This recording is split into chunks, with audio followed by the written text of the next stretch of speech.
Delivery के वक्त पति को यह बातें जरूर ध्यान रखनी चाहिए। वन पति को पत्नी के साथ घूमने जाना चाहिए।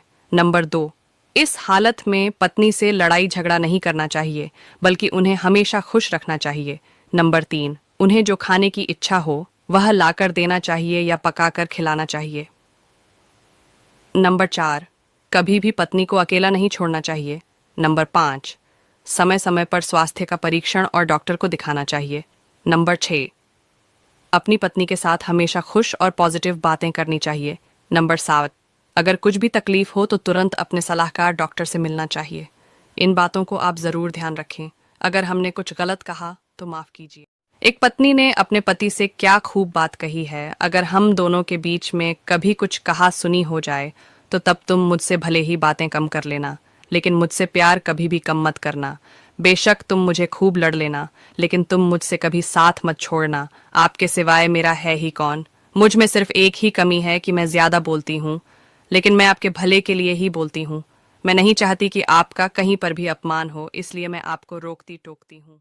कड़वा है मगर सच है कि इंसान का व्यक्तित्व तभी निखर कर आता है जब वो अपनों से ठोकर खाता है। सत्य केवल उन लोगों के लिए कड़वा होता है जो लोग झूठ बोलने के आदी हो चुके हैं।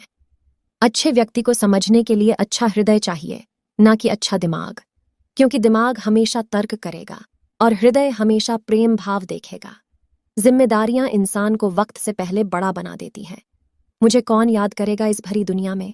हे ईश्वर, यहाँ बिना मतलब के लोग तो तुझे भी याद नहीं करते।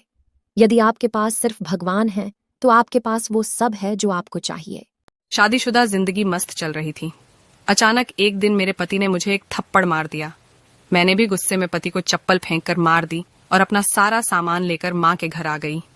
मेरे भाइयों को जब इस बात का पता चला तो उन्होंने गुस्से में आकर मेरे पति की पिटाई कर दी।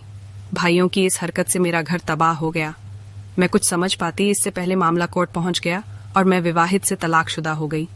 अब तलाक को 10 साल बीत चुके हैं। मैं आज भी तलाक शुदा हूँ। मेरी एक छोटी सी गलती ने मेरा हंसता खेलता घर उजड़ दिया।